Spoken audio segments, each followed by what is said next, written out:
Can you believe how fast this year is going? It just blows me away. The more there is to do, the more there is to do, and the time just runs right along. So there's no time to waste is the point. And no one's going to do it for you. Now, what you're going to do, I guess, is a decision that everyone has to make.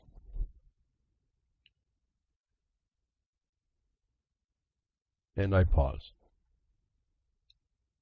That's a big point, because that means we have to decide what's most important. And I don't know what the real answer is between when you say your family, your friends, your beliefs, all that. Where does protecting all that come in? Does that come in first, or does that come in last? And so I stopped to think again. It's a big decision, and not so really big, and pretty obvious. If you don't protect your right to be able to make your own decisions, you don't protect you for being you, and you give over yourself to being taken down, you will be taken down. Whether you recognize that or not, whether you want to agree with it, whether or not you want to do anything about it. And you will conform your life to whatever constraints have been put in it. That's your freedom. Again, the freedom is a range of motion within a frame of constraint. It's not being free. And unless you figure out, finally give in to the fact, you live around other people, and that those people and all y'all have decided that there's some so-called society you'll live under, some constraint. That's your freedom. And there's certain rules and regulations that go on. And I'm not talking about the propriety of their application. I'm just saying that they're there. You have to engage all that there is, and you have to do what you can in order to keep up with that. You can't deny your obligations and duties to have that happen. You might constrain your life into the little environment you've created for yourself that makes it so you don't have to engage that. But that's not going to work either. So I go through a lot of thoughts in my mind along with other things all through the week. What am I going to do? How can I proceed along this broadcast to explain to people what's really going on? Why I look around, why is the response so low? I would have thought that with all the information brought, there'd be some excitement to stop the pain that's hurting us and to figure out how to address it. And I get nothing but a lot of excuses about that. So I'm always looking for the reasons why. I wonder if it's me. I always wonder, is it something I'm doing? Because it's I can transmit the information, but if there's no receivers out there, we will have a problem. And for those of you receiving on past cast, prodcast, or recast, this will be BTWRLM234. For those of you want the content. So what we are listening for? What am I transmitting? What are you listening for? What are you tuned to? Is a common thought for myself. And it's not something I sit and contemplate really hard, as far as I don't spend a lot of time worrying about it. It's just something that concerns me, because we really do need to step up as a people.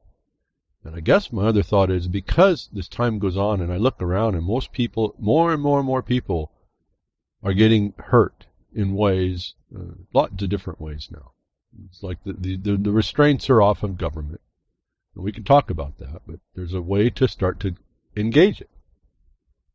And until you do it more correctly, really, you're just going to be just a bunch of whining complainers.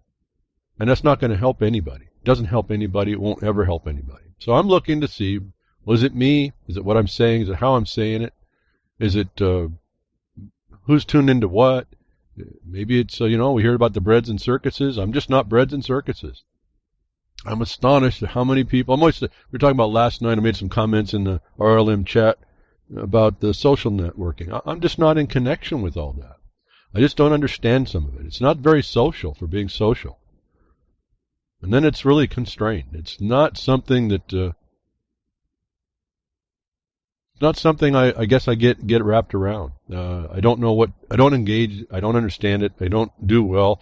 I look at people that have a ton of subscriptions or lots of plays on their stuff, and I go listen to that information and say, what can I do to get more people to listen? Because I do believe what I offer. I know what I offer is my experience. My experience has been really good in knowing that we cause change, the kind that you need to get this thing recorrected, as Ron Stevens might say, to rock the boat. Well, we right the boat.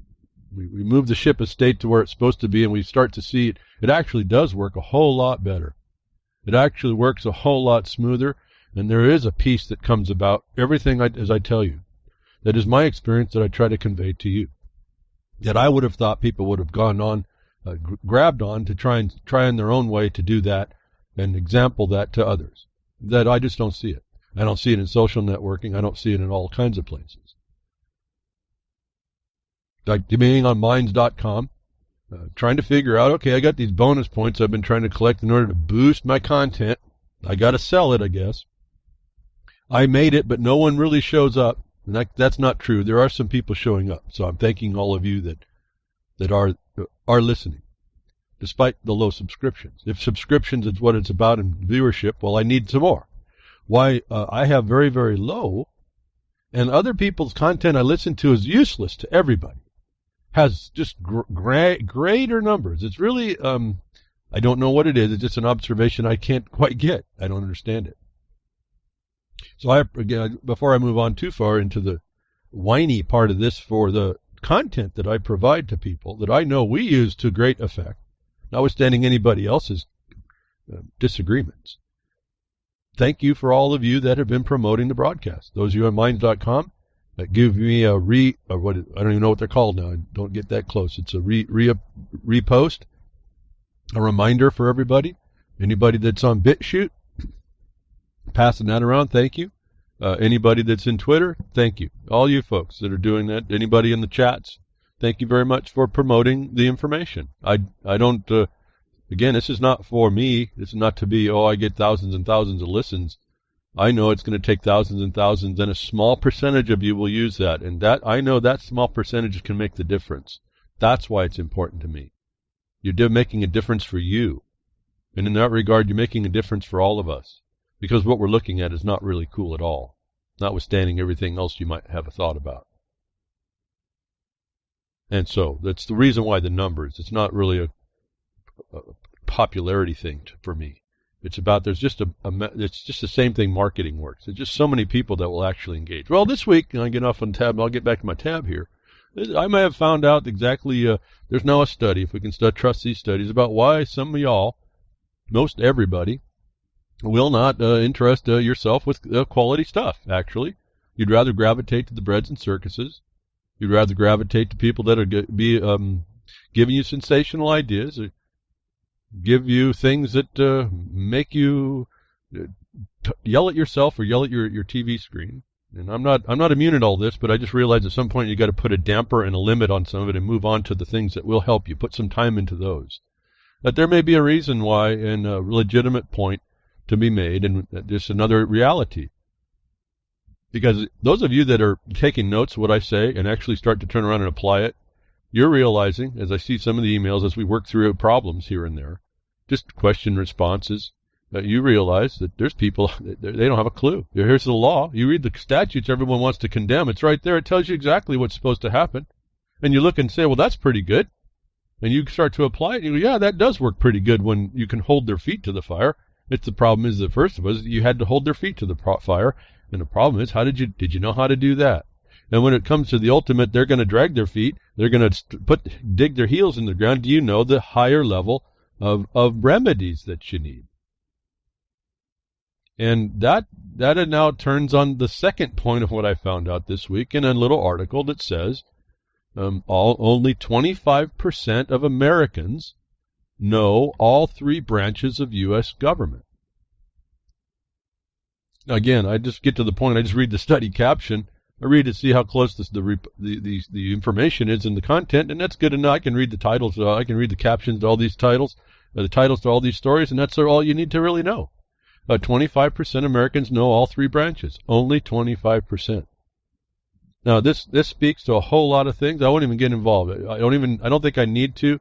And 25% don't think that you're part of it because you can name them.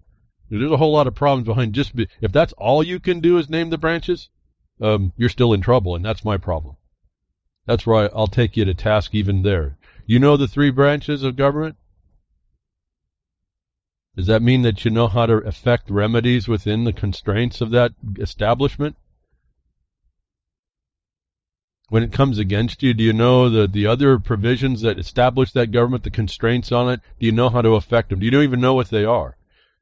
That only 25% of America dwindles down. Who would be listening behind the woodshed to begin with? They all should be here if there's only 25% that know. They all should be behind the woodshed learning their lessons. But the problem is that means there's a cluelessness in society that I've been telling you is the worst thing a society can endure. It's cluelessness to itself. So only 25% of Americans on this poll, on this study, on this whatever they did, it was a small sampling. I suppose it could be adjusted a bit different. But they don't know the three branches of government. How are you supposed to address those in the three branches? And how are you supposed to identify, if you don't know those three, how are you supposed to identify the ones in the fabricated so-called departments of the government, like administrative? How do you know that they're even lawful? How can you even begin to challenge and identify a separation if you don't even know they exist? And this is our fundamental problem. This is probably why, and I look for excuses myself. This may be why people come and want like the breads and circuses. They like to be entertained. They have no concept in themselves. That's a problem for everybody. Did they even know that there's been a fabricated fourth branch? We don't know. If they don't know there's three, they wouldn't know they wouldn't know how to identify a so-called branch.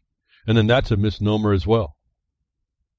And then we have other discussions that go on wrapped around all this. We go on, but the study surveyed 1,000 Americans. It was discovered the vast majority of U.S. citizens seem to be illiterate when it comes to U.S. politics and basic law.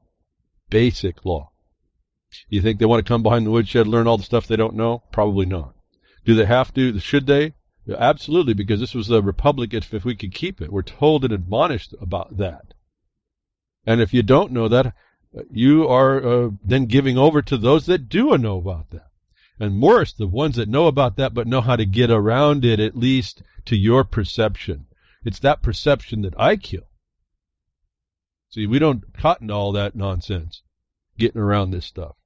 But if we only have 25% of our population in America is cognizant of even how the departments of government are established, how in the heck is anybody able to deal with all the other things that have come to infiltrate inside of that, insinuating themselves against that lawful form? And then what is really anybody's complaint about it, to me, is just the mass ignorance promoting itself as knowing. What I talk about here regularly. Okay, so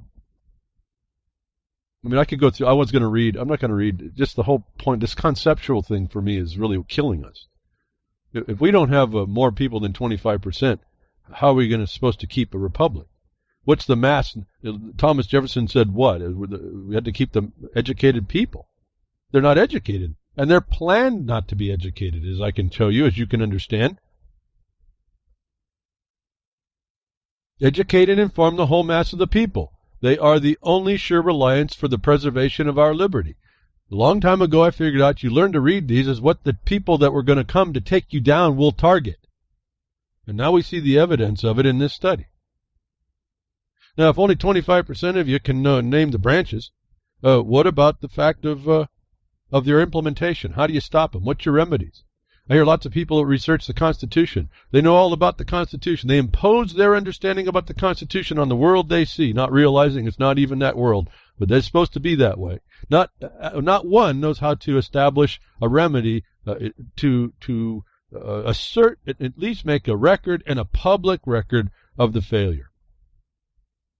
And then when you do, you blame many failures on the fact that, well, it doesn't work, and then you say, well, that's useless, and go away. First of all, you didn't know if you did it right. Secondly, you're speaking to 75% of the clueless. And these are all real problems that you have to deal with. There's a lot of people that do not, I don't know if they don't like me, but they don't like me. And I just stay on a narrow path, and they don't like that. They avoid me like the plague. They won't do a dang thing I say, and they get themselves in trouble, and they look back at me and say, well, you suggested this other thing, and it didn't work. I said, well, you just didn't do that. You didn't do what I suggested. You did what you thought you did because you thought your knowledge of the Constitution prevailed against an occupation you haven't even seen. An occupation you haven't seen. It's transparent to you. And you hear the word transparency. You go through this all the time. You don't even know they're telling you they are the occupier and that you don't even see them. So you whine and complain about the effect of it instead of going after who's destroyed you. So I figure, well, okay, I'm going to put my hat in the ring here. Let's see if I know the three branches of government, and I'm a little more educated. I realize that there's actually a fourth branch. So I'm going to tell you four, because I'm so smart. And I'll give you all the credibility you need in order to continue listening behind the woodshed. Because we know what we're talking about. Now, on Twitter, I put out the answer. So it's in the ether forever. It's on the interwebs forever. And here's the four branches as I see them, because I'm so intelligent. I know it's not three, it's four. I should have got extra points. Here they are. It's the olive branch, the oak branch, the cherry branch, and the apple branch. Am I right? Well, am I? Activist found guilty of terror-related crime for refusing to disclose passwords to the UK police. That's the military. You now have to divulge your passwords in the UK. If you don't, you get to go to jail. But it seems to me this was a self-inflicted wound. I want to move on from our ignorance into how you start to watch how you're being played. I always want to show you that. Why is that? Because this oppression is transparent to you, and the players are transparent to you. Activists found guilty of terror-related crime for refusing to disclose passwords to UK police. Now, that's pretty straight up. The guy had to go to prison, and he is now found guilty as a terror-related crime because he had information on a cell phone. A judge in a London court on Monday found activist Mohammed Rabbani guilty of terrorism offense because he refused to turn over his passwords to police at a border search. A 36-year-old international director of British advocacy for Cage was arrested in November at London's Heathrow. The police had demanded he provide his phone and laptop passwords during an examination that was carried out under Schedule 7 of the Terrorism Act, a broad power authorities can use to interrogate and detain people in border areas without requiring any suspicion of wrongdoing. Rabbani said he could not provide access to his devices because they contained confidential information provided to him by one of Cage's clients about alleged acts of U.S. torture. The group, which was founded in 2003 to raise awareness about the plight of prisoners held in Guantanamo Bay, was planning to use the information in a pending lawsuit against the United States government. At the end of a quick one-day trial, Judge Emma Arbuthnot at Westminster Magistrates Court ruled that Rabbani had willfully obstructed police when he declined to hand over his passwords. Rabbani avoided a possible 3-month jail term and was instead handed a 12-month conditional discharge and told he must pay court costs of $830. That's for those of you over across the pond, it's £620. This means a Terrorism Act offense will be recorded on his criminal record, but as long as he does not reoffend within 12 months, no further action will be taken against him. Now, I can go through and discuss more and more and more. The point is, this is written by The Intercept. These are the people that are involved. Remember, this is Glenn Greenwald's boyfriend got picked up a couple years ago on one of these same deals. My other observation here with the magistrates court, I understand the way the British court system, it's a little different. I think there's a Queen's Court and a King's Court. I think maybe he got into the Queen's Court, maybe. And the problem is that we're talking jurisdictional challenge. I don't know too much about that system, but if I've got even the basics of that correct, you're watching someone who did not do, even the Bundys don't do it, and no one in the United States does it, and ought to, but they don't do their full defenses. Notwithstanding that, this is a guy the Intercept knew was working in the field that was susceptible to a terror charge. They already knew that because Glenn Greenwald's boyfriend got picked up years ago. Now I have a problem with this Intercept and these folks about setting up bad conditions, setting up things that perfect the government's position, and not do the right things in order to show people how to at least defend themselves openly in the more right ways. That these people knew this was going to come. They have all the technology, all the knowledge. Remember, these are the ones that do the Assange, they're with Julian Assange, WikiLeaks, there's Snowden. They're all together. This is the Intercept, which came with the Omidyar. All these problem people. You can't tell me that they didn't know this was coming, that they even had a phone or had anything on the phone that they couldn't have just said, here's my not even had a password on the phone.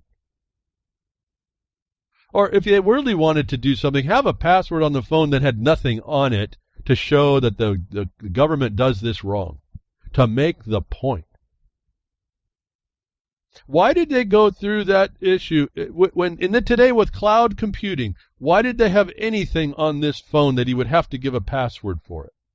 That he couldn't make his stand, say, I'm not going to give it, but I'm going to do a conditional give you the password that you are violating the law. Because he knew when they got in there, he would have just a default phone with nothing on it.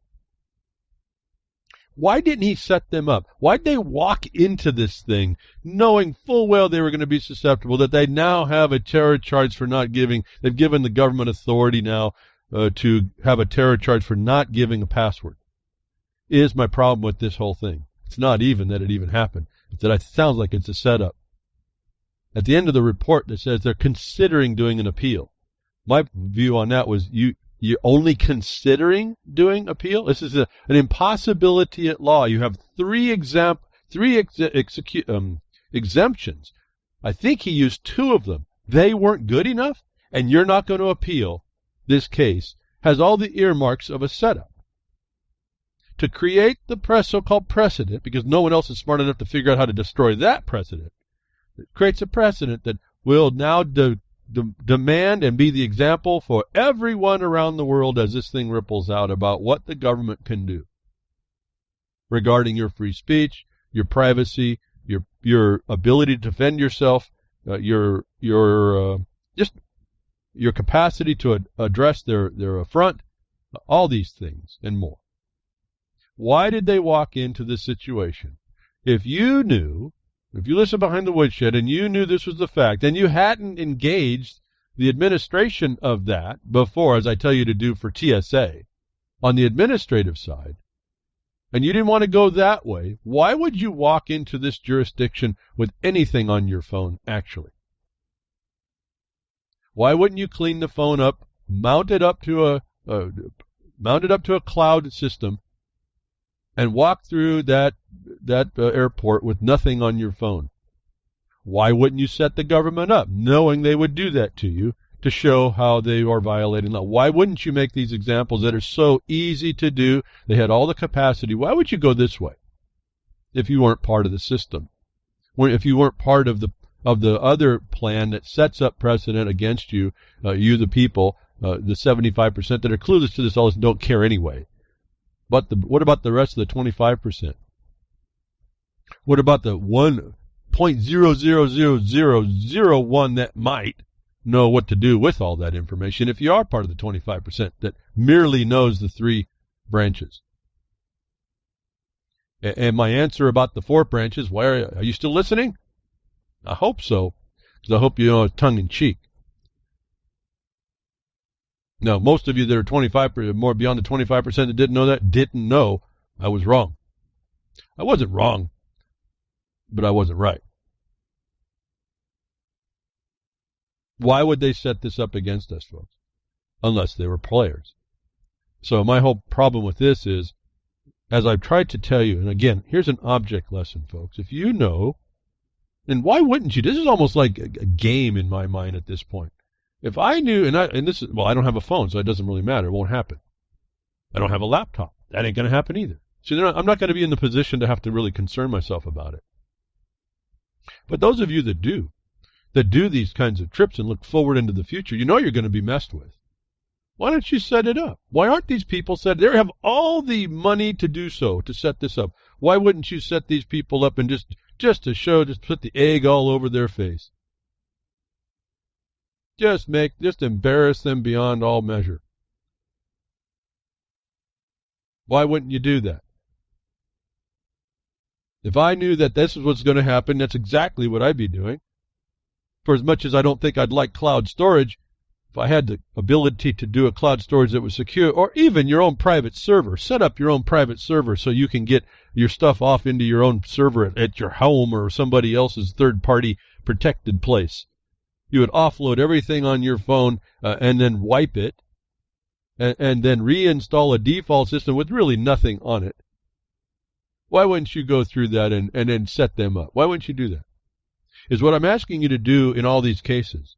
Set it up so you're not in jeopardy. You don't go to jail when you do it that way, but you do now get the cause that you come back at them. If you intend to be a part of the solutions, and there's many of them. If you want to be a whiner, you want to be someone who just brags about what you think you do and think you know, you're going to do it elsewise.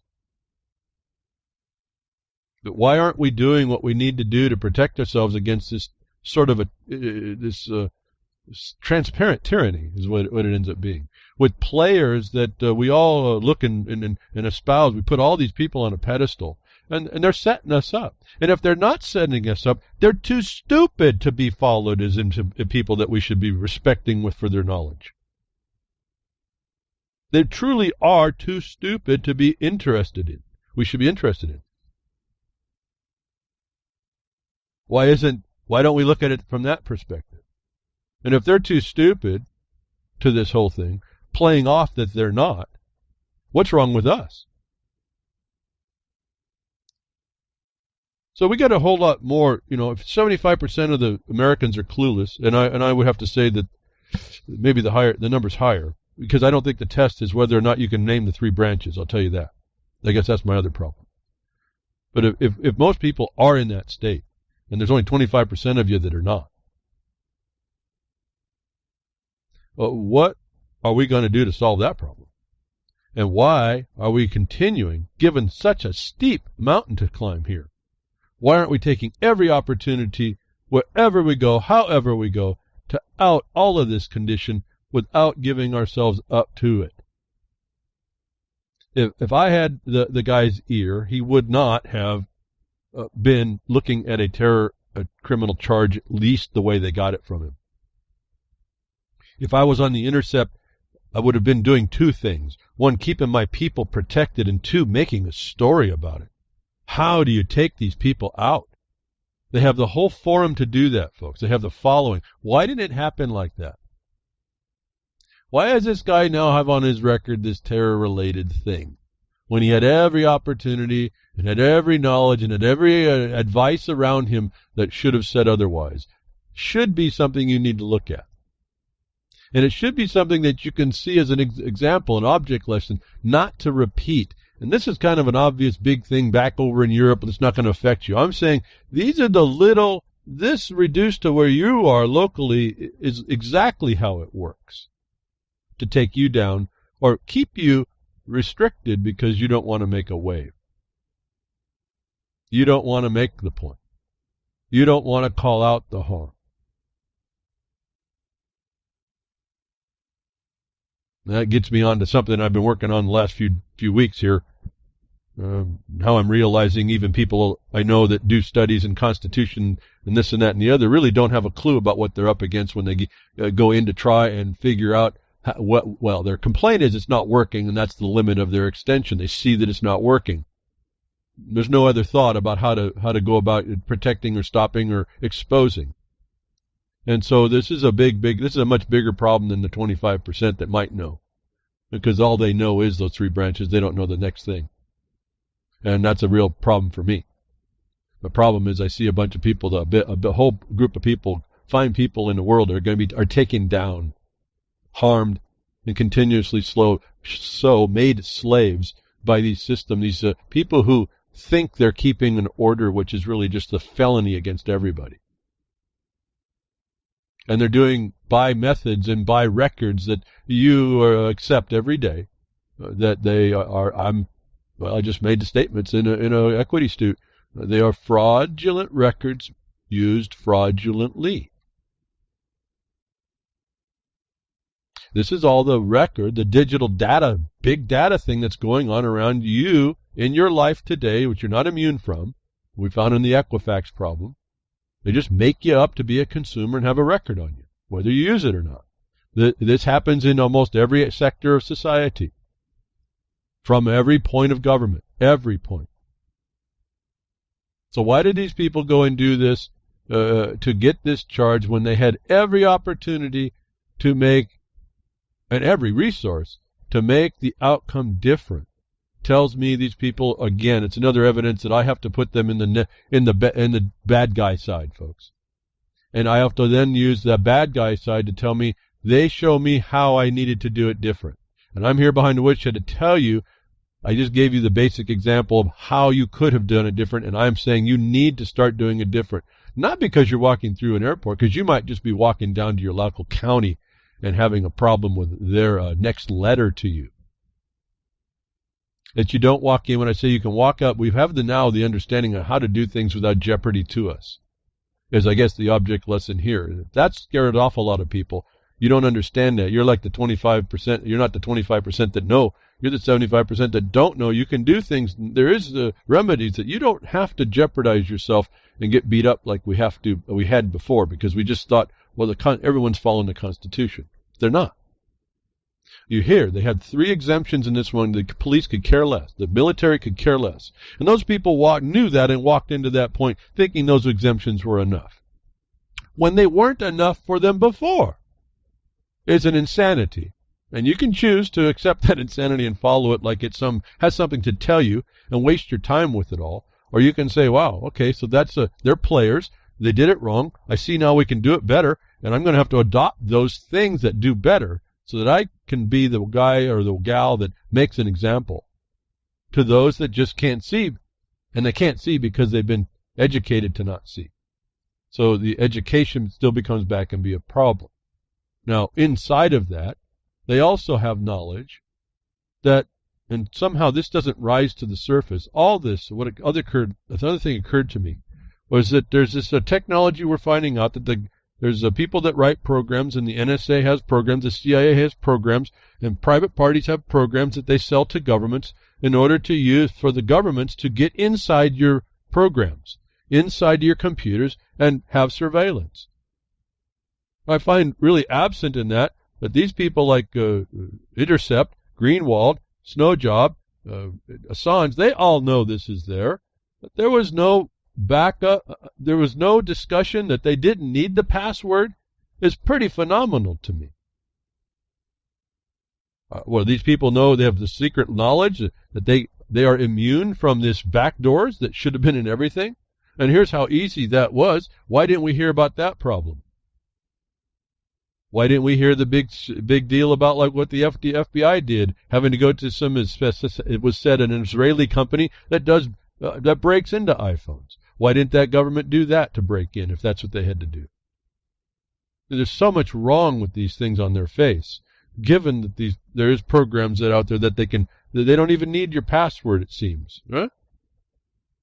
If they didn't just dump all their information off that phone and then default it, don't you think there's opportunity to get in these phones and put stuff in them so they have backdoors for surveillance, that they didn't need the password in the beginning, that we didn't even hear about it? Well, that would be national security. You're not going to hear about it, right? But how do we know it's not working when it's so pervasive? And we get this story that shows exactly how pervasive it can be. Are you being watched? Finn Fisher, government spy tool found hiding as WhatsApp and Skype.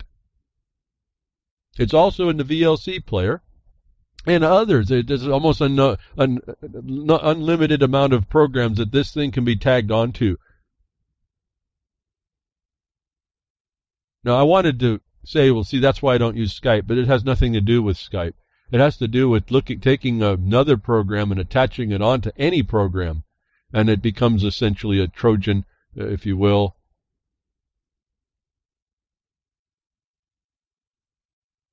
The Trojan that works on its own. It's all transparent now.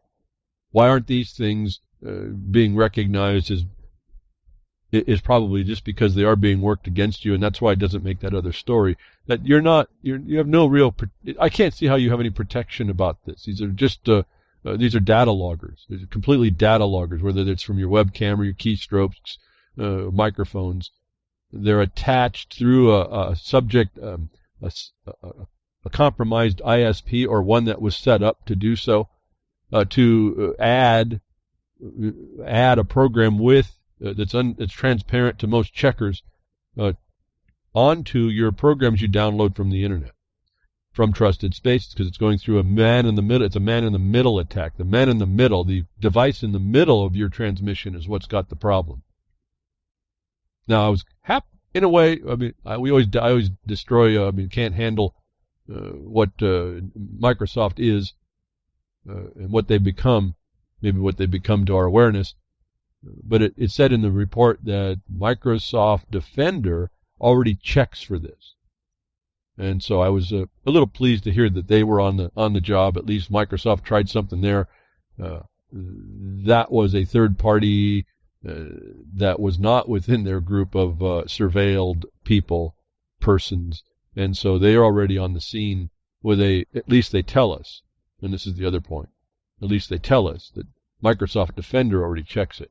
I presume that a couple of the better checkers, virus checkers, will be on it. Probably Malwarebytes will be quickly on it. The programs that they attach to really can't protect themselves from this, and this is the other problem. But the point was that there's so many ways that we didn't hear anything about the fact that these devices could be compromised so easily.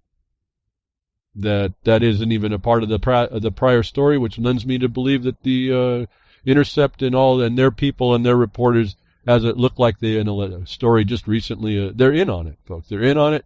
We're being duped by them. We need to use what they're doing to explain to us how not to do what they're doing. They're giving us all the clues. If we'll pay attention, and I come here once a week in order to help you in that regard. If you're not available to it normally, maybe you're too busy, maybe you got other things going, but this is all working as a slowly tightening noose on everybody.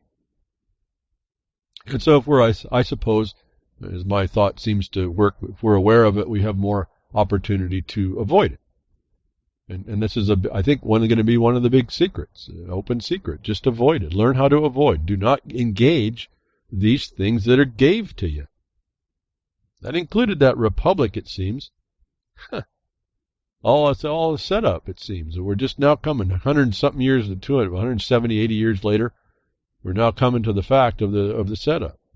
And the players have all been the same there. And we're too ignorant of our clueless to this to understand it. We're all stuck in our own little worlds. And we think that's good enough. And then we complain when we get hit. It's sort of like the issue that I'm dealing with, helping a property owner. They got property, and I'm not saying that everybody does, but you're supposed to know about how to protect your property. Again, if you don't know about property, probably our property. And when it came to shove, they didn't know how to protect themselves. And then they're in a system that doesn't want to have them be protected, as the duties and obligations are supposed to be. But you plug yourself into a system, you don't realize that system took your stuff and converted it into something fraudulent to defraud you of those properties. And no one calls them out. And no one calls them out in a more proper way. And then we use things that I still have a problem again. Anybody who decries a fiat currency that takes on a digital currency as money is really kind of a fascinating joke to me. Let's get our heads on straight about all this, and maybe we're going to get a lot farther down the road. But until we do it, I'm going to have to say that we're not going to prevail. We're susceptible to it's our human frailty as an animal that can't really work its way through its process. It just makes excuses. It's really looking for the easy way, the easier way. And people are tending to do things that is easy for them in the way they communicate. That social side, that's just aesthetics. That's not substantial. It's not going to help anybody. So, as I was been bringing up this question, as we move along, don't plug into these systems. If you do, know what you're doing. Use them for what they are. As I've kind of said before, I did say before, at one time credit cards were really, really kind of a cool thing. You didn't have to carry cash. They were protected. If you paid off your accounts within the month, there was no charges. You used it as a service that didn't cost you anything. That was the neat time to have credit cards. Then they started becoming the weapon that they are, and you indulge into what they do, what they are promoted to do to help you get stuff now you need now, you think, and pay on time. And that's how the trap goes. And they become the weapon. Is the same thing I think cryptocurrencies are. Right now, if you get into them and you work them for what they are, as far as the scam that they are, they want to get people involved, and the hype that can come along with profit, I suppose maybe that would be the advantage you would have. But if you walk into these things thinking it's the alternative, a permanent alternative, I think you're deluded. I think you're deluding yourself, and I think you delude those around you. It's one thing to use it as the scam it is and profit from its nature. It's quite another to put your eggs in that basket, if you will, or prefer it to another scam. And so I've said and been a little critical of the cryptocurrencies. It finally has come out that they're not really as anonymous as everyone wants to make them out to be. And how could they be when your systems could be tapped? You can download a program that has another program along it. We don't know how all this works. We just know that it is there.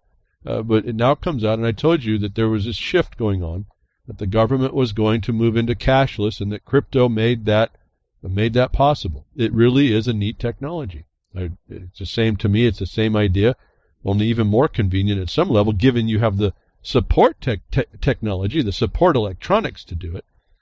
It's the tool that the credit cards used to be when you paid your bills off at the end of the month.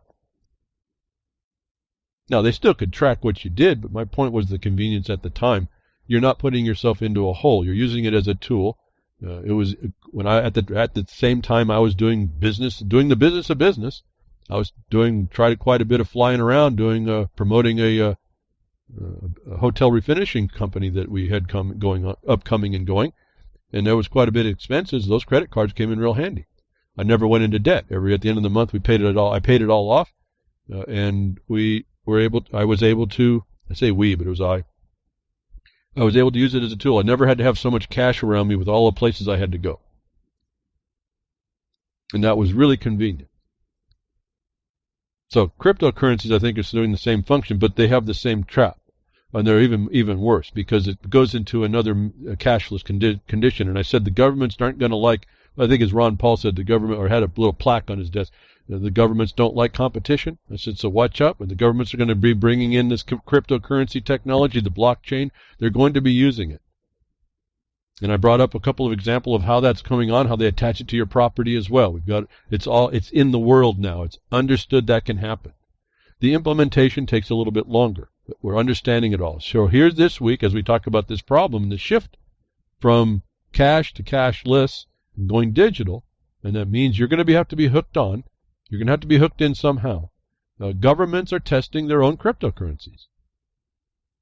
I mean, I don't know what to say more. It's the progression. Now, for those of you that don't like government, why are you getting into something that the governments are getting into? Why didn't we look at the beginning and understand our law was based in land, which is the production of those things of the production, that looked at our coins, our silver and gold coins, and said, well, that's from a man's labor or a woman's labor or man's labor, and that represents property that we trade for other property. Why didn't we stay there? Why don't we go back to that and avoid all this? But no, we don't have that sense in us anymore. Heck, only 25% of the people know the three branches. And I'm saying, well, you need a whole lot more than that than knowing the three branches of a government. That doesn't, just because you know that doesn't put you on any esteemed level either. But the people of Sweden are breaking up with cash. There's not even a new story about that, but they're telling us how it's progressing. The number of banknotes and coins in circulations has fallen to its lowest level in 3 decades. Riksbank, Sweden's central bank, estimates the cash transactions made up only 15% of all retail transactions last year, down from 40% in 2010, thanks in large part to a massively popular mobile payment services. The situation has left Sweden's central banks wondering, should the country introduce a purely digital form of government-backed money, and if so, should it use technology similar to that underlying Bitcoin? Well, I can tell you that the governments just didn't think, should we move to digital? This is the plan, and that's our problem. And we're going to plug in and let that happen, and Sweden's on the forefront of this. I won't read more of the story. The governments are shifting into digital currencies. Is not a joke. It's coming really quickly now.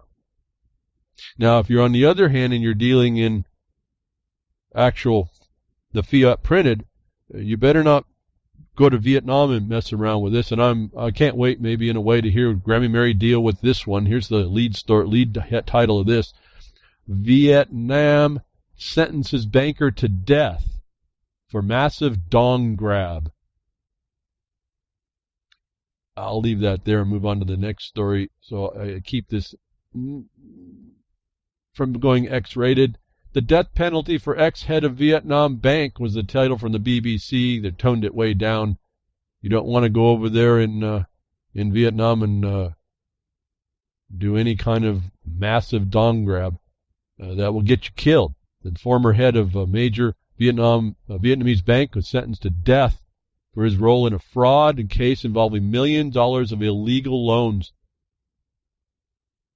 And it's in the story right there. Don't go there and mess with a dong over there in Vietnam.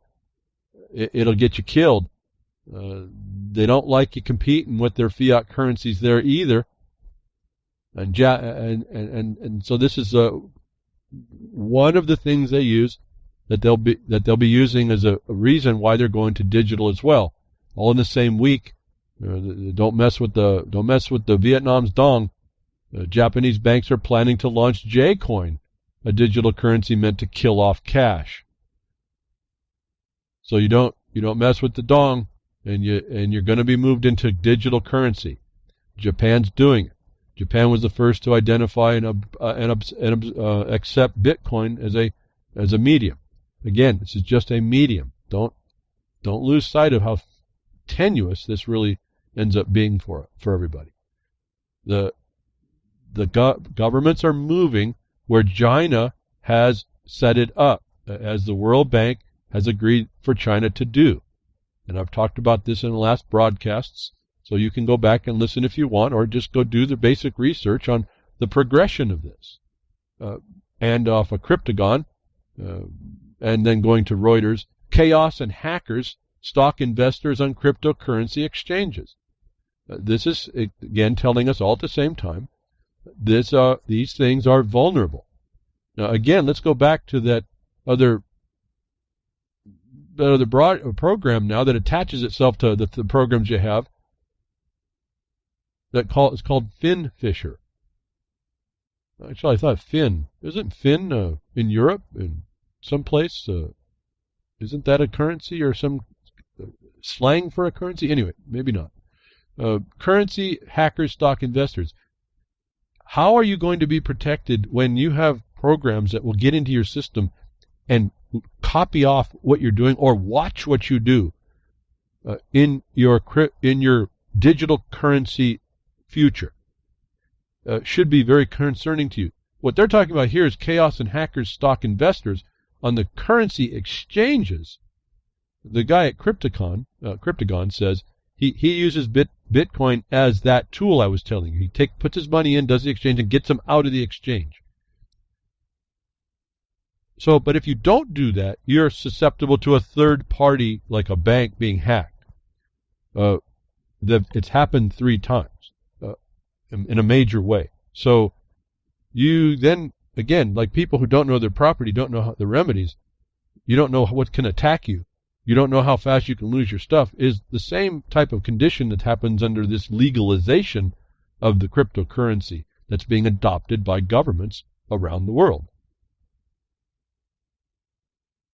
It's a vulnerability I don't know how anybody can protect against. And I don't know why we don't quickly come to the terms that maybe this gold and silver coin wasn't such a bad idea.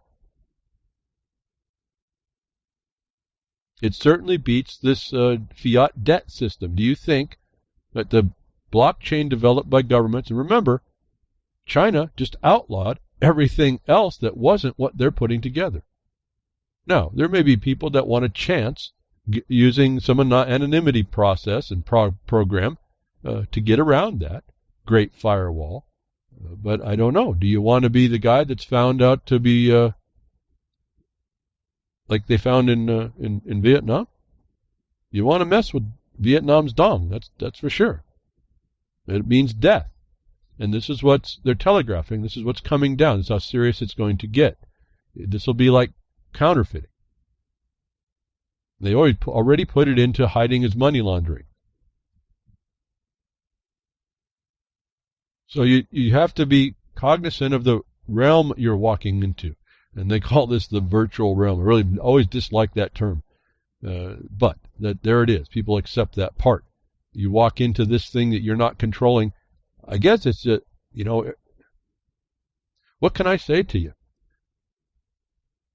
What can I really say to you? These things are set up for us to take us out. They've been taking us out. I look around the world. I got confirmation now. Maybe only 25% of you know the basics of what I'm even kind of talking about. I'm looking at things into the future that I've seen written way back in 20, 30 years ago. The conjecture, they said back then, you look at it and say, no, that's a little bit more than just conjecture. This looks like a well laid out plan. And then you see legislation popping in. Then you see things happening. You see fulfillment of these so-called conjectures. Like the Twin Towers, evidence of the Twin Tower, FBI advancing the Twin Towers being hit by airplanes back in 1987. Coming to fruition in 2001, and no one makes any comment to that. Same thing here. You get into these assisted. Do you think the Bitcoin, or it's not really going to, I don't even know if it's Bitcoin. It's going to be blockchain technology. It's just a big, giant ledger. And it just has this digital currency, so-called, this digital merit that's going to be attached to it. They even call them tokens.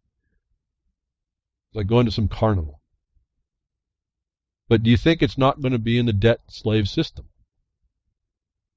And do you think it's beyond, do you think it's of substance? And if you do, I want to know how you prove that it's just electron chains. But we saw some of the effect of what happens as systems presume upon you. In this debt system, you have to be a certain good debt slave in order to get more debt.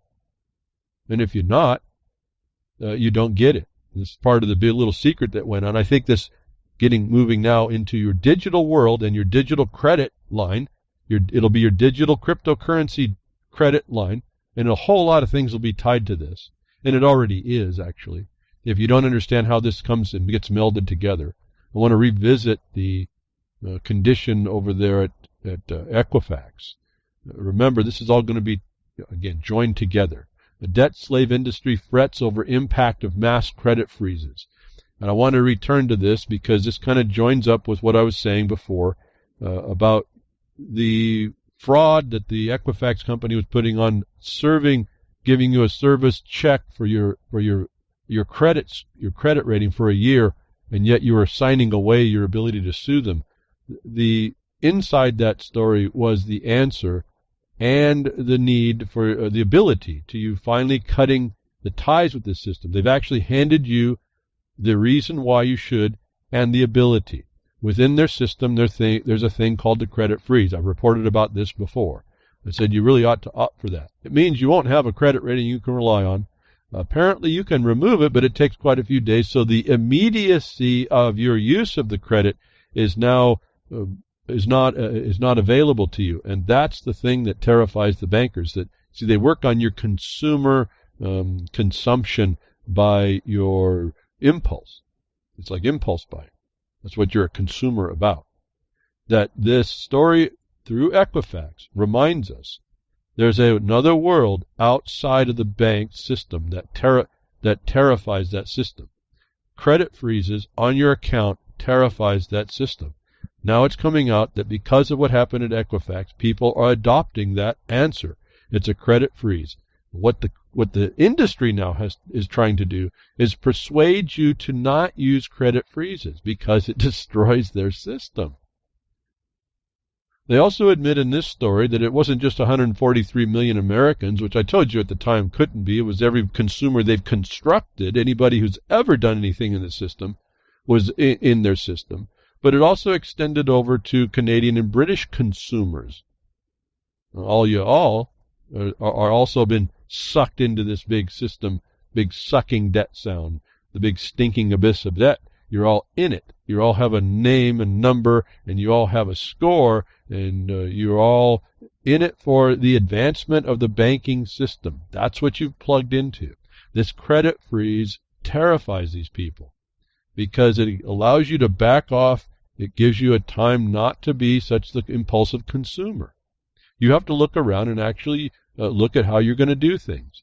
I would say for those of you that are even the 25%, and some of you that are in the 75% that really are clueless but got a sense that it's getting tight. The pennies aren't, in fact, they've just stolen your pennies. You can't even pinch those. That maybe you should use this opportunity to contact these three credit checking or credit data data miner companies that work on this to defeat you. In the very nature of the business that they operate, to support another plunderer, this banking and fiat system. You use this event to cut your ties. Stop using your credit. Stop being vulnerable to all this hacking, to whatever they decide, to even their plunder of you being the victim. They started to plunder you.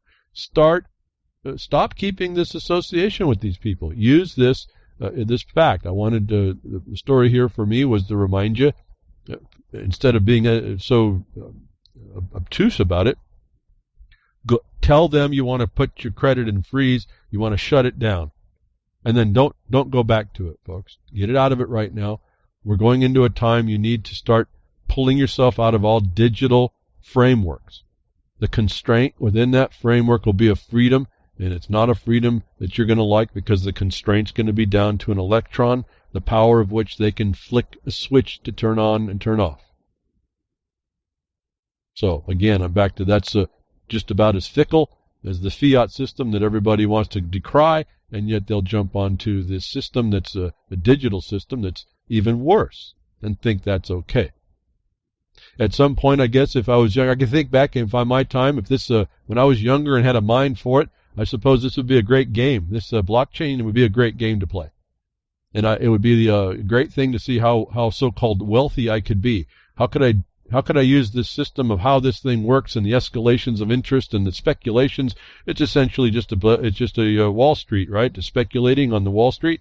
I would use it for that. That would be the game I'd be playing. I'd walk in like it would be like a casino.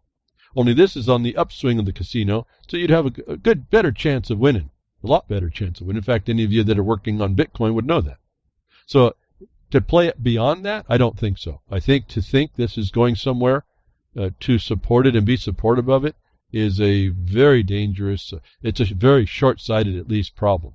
You're being very short-sighted about the problems that you are going to be susceptible to that you're already given evidence for. Again, we're told by experts things that aren't so. We accept things because of some lack of awareness to ourselves, and even the excuse we'll put on ourselves so we don't have to. And I'm asking us to stop. And maybe because I'm asking that, I don't get a whole lot of people that want to continue to apply themselves as I'm asking to do behind the woodshed. Again, that you say you know doesn't mean that you do. And I don't think I would have been as critical about that had I not been now focused on what I do to see that that's the fact in certain areas and fundamental areas. This is not what I'm talking about. What we do, what I do, is at the basis of the construction, of the continuation of this nation. In every place that you are, given the United States of America is definitely, there's no doubt, that it's the most unique place in the history of man regarding property, and that people can own it privately.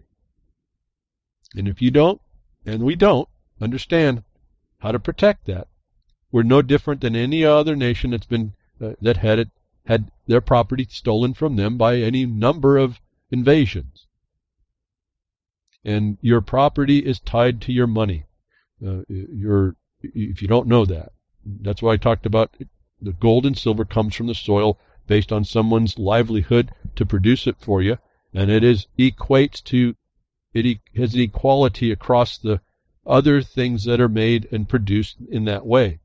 The problem was that the governments took that and they adulterated that and they commodified that, so it's now a commodity. That's commerce side. And when you understand what I've been telling you about keeping it on this production side, that's on if I can use the word, organic actions. And if you transgress that and get into commerce side, you will now become subject to that system. Now, I wish people really understood this. This has become so critical and I say that it's critical not in a negative way as far as, it's a lot of work. Once you get this point, in fact, it becomes absolutely prevalent it allowed me to keep focus on the last document I wrote for the people holding their property. It allowed me to see new things in the statutes that we decry. It's government corporate statutes. Yeah, right in there is the answer if you know what you're looking at. And I found another one.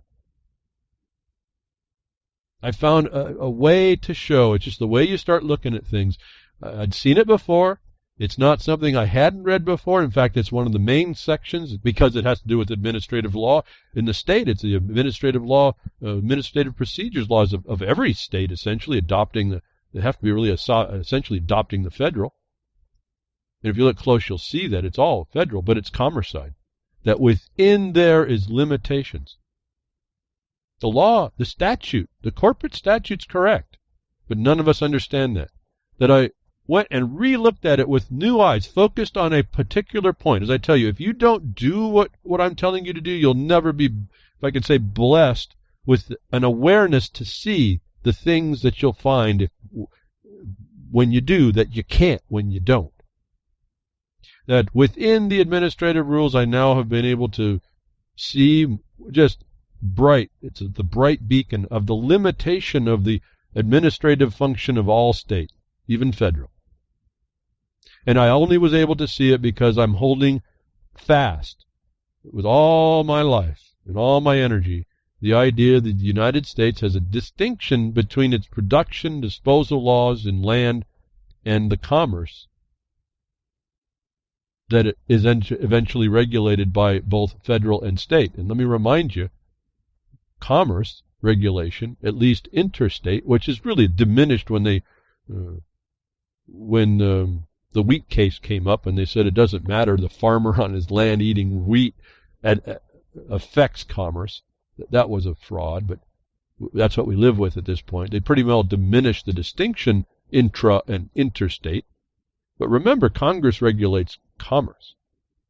And so that's always going to be a federal prerogative. So don't think that your local state registered properties are not subject to federal law. Is the chasm I can see now and have seen, and I found again within the limitations of administrative law, that is the things that are beyond your knowledge. You might have been thinking you're real proud about knowing the three branches of government. And they keep flipping that. Are they branches or departments? They don't know whether they want to be a corporation or not and tell you that. A division. Those of you that could name the three branches, weren't going to understand that they're actually operating underneath no branch. And then to see limitations again shows you something's still working to limit that. Otherwise, there'd be no limit, would there? And so I'm asking people to start to actually apply what they think they know. It's not just looking out and thinking you see a deception and seeing that it is a deception. That's irrelevant. In fact, I was in the UCY chat, and I noticed when I was hearing, I think it was Helen talking with Ron Stephen about a witness, she said, about a political hearing, a political meeting for voting on people. And I listened to that, and she gave me all the cause she had in order to sue them to expose this system of deception. It's fraudulent deception on the electorate. For all of us that poo-poo that, to me it's a tool. There are people that vote. They are being deceived. That's a crime. That's actually a terrorism by definition now. She laid out her cause. She could have went to court. I asked her to go ahead and enforce that. The collusion of the people defrauding the electorate is something that every law in every country says it's protecting. Provides you a very interesting way to go at these people that have usurped the system. This election thing is a big deal. Use these things as your foundation to move forward. You don't have to believe it does any good. You look at it as a weapon against those that are hurting you. Is how I want you to start seeing this. It's like, okay, now I have a whole new regime of addressment against not just shields, but I mean weapons now. I can show how the other side that's been attacking people doesn't have the tools that they claimed. And when they came under the color of authority to use the tools in the wrong way, those are criminals. I don't have to go really far. Someone was saying, well, can you say that claim in 2 minutes because these hearings only give you 2 minutes? Yeah, I can definitely now make a cause in 2 minutes. I can do it probably within 30 seconds. And all y'all should be able to, too. This is how simple this really is. It sounds complicated. I've been here for years talking about it. It's not. Once you apply, once you get past the 3 branches, and I hope you're noticing tongue-in-cheek, I'm not telling you what they are either. How's that? I gave you what my 4 branches were. That's going to be good enough. Every time I say that, you're all running that list through your head for those that care. Not coming from me. Why? Because it's irrelevant. Because you're dealing in a place, the usurpers took us out of all that. And that's the other deception. But elections are a really interesting way to get in at it. They want to make it look like there is a choice, like there's a democracy going on. There's a mob rule. A minority controls the mob. The mob is just this noise. The military knows that. That's why we know it's a military oversight. They want to make it look like there's nothing that interferes with these elections. So much so, it's become the main issue, remember, about Russians. Putin did the hacking of the American elections, became such a big deal. Well, another story here for you, but the experts say the reality is a lot different. And you see it when they try to eat their own, when one attacks the other, like one agency attacks the other or some authority attacks some other authority, and they're not going to take that lying down because that means if they accept it, they're like a scapegoat that escapes. They're just a goat. Clear that DHS was wrong. And so I want to point out this election stuff is very important, but you can really get into something with it even though you don't agree with what it does. It is something that's a cover scam to keep people asleep, and you get to use that tool. In fact, when you're not invested in it, it's easier to use that tool. Clear that DHS was wrong. California says Russia did not hack their voting system. So we got 2 problems. What if DHS is right and California is covering something? But let's just take it on its surface that the DHS came out and made a so-called bombshell statement, just I think last week, that said that there was hacking, implied at least, the statement implies, this is the other problem, that the election systems of 21 states around the country had been hacked, or at least were close to being hacked which set off a new wave of Russian collusion, in quote, speculation in U.S. news media. Well, that's the fifth column, not the fourth branch. The U.S. media is the fifth column. Go look up that. You'll see what this is all about, or at least what I certainly think it's all about. The media is not the fourth branch to the press. The media is now, the normal media is the fifth column. And the press has been relegated to the bleachers and the peanut gallery, and no one understands the real press anyway, because they're only 75% don't know what the basic establishment of the government they're listening for is about. But California says the DHS is wrong. This is the Department of Homeland Security. If you don't understand the level of deceit in this country now, that should really astonish us how that's developed and blossomed, actually. The California is saying nobody hacked our election system tells me these election systems are one of the covers that you can use to pry the beast off its hold of your throat. When Helen went into in Kazakhstan, went into a hearing that was supposed to be for a voting of candidates, and you see a corruption because she identified the Delphi process, the Hegelian dialectic, as I will tell you better in my mind to say, to identify, it's a dispute resolution or consensus-based process that we know in at least the United States of America is a felony against anybody with the actual privilege that's being deceived by it. That's a felony and beyond. Now, you get into election hacking in federal law, United States law, and you got to find this for Kazakhstan or even in England or even Australia. You will see this is serious encroachment. They don't want to see a taint appear upon elections because everyone is told that this is where you have your voice. It isn't, but that's what they told, and that's why they don't want it they don't want to expose the fly in that ointment. You can use that to expose the fly in the ointment and the usurpation of that. You don't have to believe in it. You just have to be able to use that tool. So now we have the DHS coming out. You'd think that these be the lily white defenders of everything, all truth and purity. No, these people are incorrigible. California's not going to take it, and I think they're covering up their own crimes.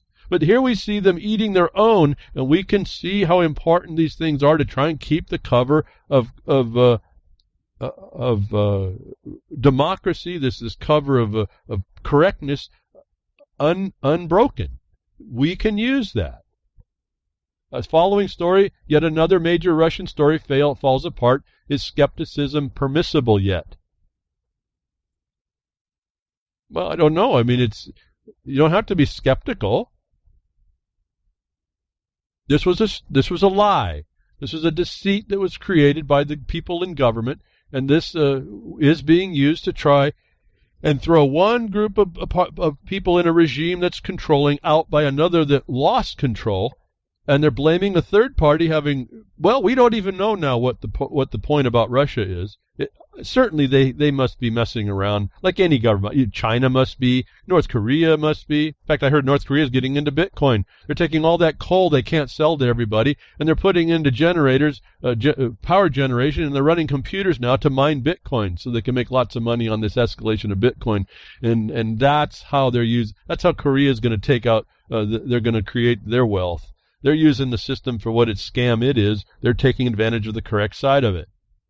But back to this, yet another major Russian story falls apart. This whole thing, even questioning the skepticism, that's a wrong position. This is also from The Intercept.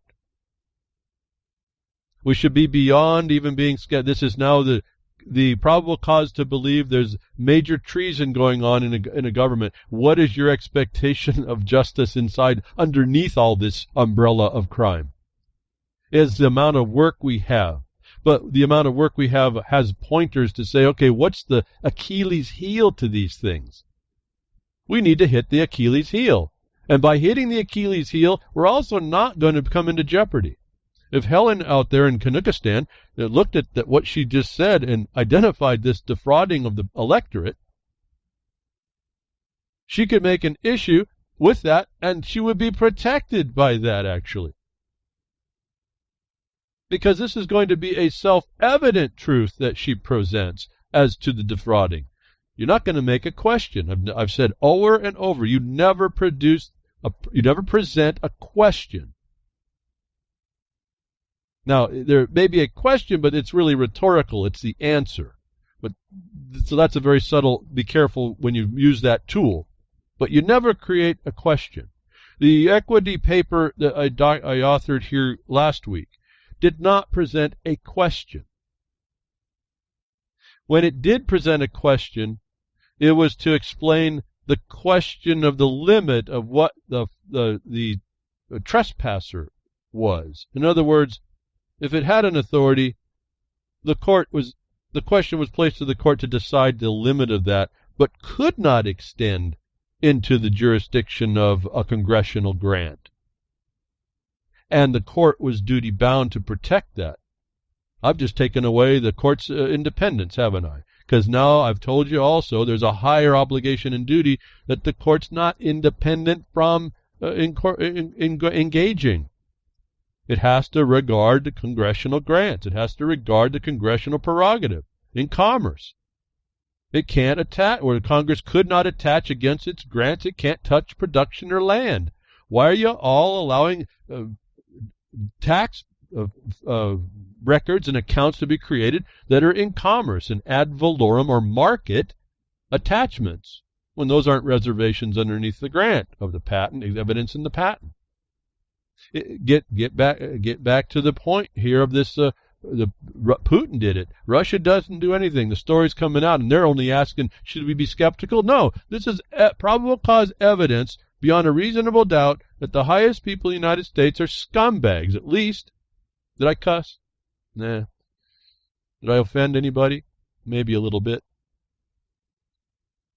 But I can't see it any other way. These are criminals. These are treason. These people are committing treason, and we're crickets to it. And yet this is a key to what is trying to be hidden as being pure lily white and protected. They want to make the idea that your elections are the end all be all, and we have all the evidence that it's been all subverted. And I'm telling you, those of you that want to see that have a change happen, actually move in and be effective, that have had it with this nonsense, here is the points, the Achilles heel to the system, how you get at it. Now, Putin's not doing it. Russia's not doing it. If they are, it's been covered over what they did, what little bit they would have done. Listen, if 75% of the people in America, as based on that poll, don't know the difference in the branches, what relevance is their hacking going to make into any system? There's no knowledge. It doesn't. It's like this has been a non-issue from before the fact. When you have a populace that is literally clueless to the hacking part of the information they would be told. Who cares? It doesn't matter whether Putin says it, Russia says it, China, whether some guy in the United States government said it, with some woman in some agencies. It doesn't matter. We got a populace that has no sense. But the evidence is out that it's not the attack from without. We have domestic enemies.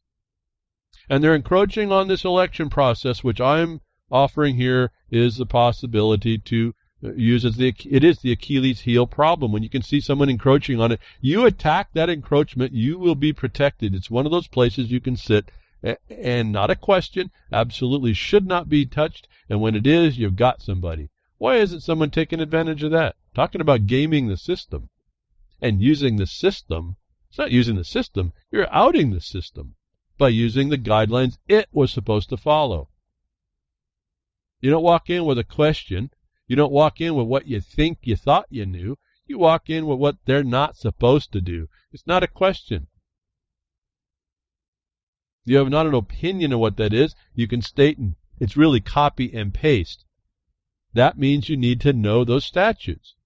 You need to go find their limitations as well. It's what I was pointing out about this rule, the administrative procedures. When you look very careful, you'll find out they can only decide in an administrative context a certain thing. When you apply that certain thing, it limits, it excludes everything else. It's really a fascinating thing. And to me, I hadn't seen it that way for all these years. I'd read these definitions. I had other ways to use them, but not this one. It just occurred to me as I've been dealing with this information. And so you can use these. The limitations are there. What people aren't supposed to be doing, that's black and white. You don't have that as a question. All you got to do is find where anybody is violating that black and white. That requires that we have to touch the dirty, tainted thing that we've been hating to touch all this time. Oh, those codes and statutes. Oh, that corporation. In fact, that's the truth. Now what? You're going to be harmed by it. Are you going to defend yourself from it? And no, that's another Achilles heel or not. So while Putin didn't do it, while Korea is using now taking their coal to use to generate power to run Bitcoin miners, and we hear this rattling of sabers going on about Korea and the nuclear potential. And you realize the real dynamic there. While the United States is screaming and yelling about all that North Korea is a danger about, and you hear sanctions coming about North Korea, Russians haven't closed their doors to talk with North Korea, and there is talks going on between Moscow and North Korea about how they're going to try and get this worked out. I suppose Korea will put its position. Russians aren't stupid. They know what the truth is. They understand that any nation has the right to defend itself, and if we've got a big bully, the biggest thing in the whole world, the thing with the biggest club is now pointing out that he wants to club you down, that you have a right to defend yourself at whatever it takes. So my thought was, why are we continuing to watch the biggest bully with the biggest club? Why do we allow that bully and club to continue to threaten people? If you're going to agree that people have self-determination, you're going to have to agree that Korea's got its self-determination. So Moscow is now talking with Korea. They're doing their diplomatic thing, and at the same time, we were told that Putin did it, and then Russia's done it, or whoever's been done it. We heard that North Korea let off a nuke. And I looked at they were all talking that the evidence was really from an earthquake response.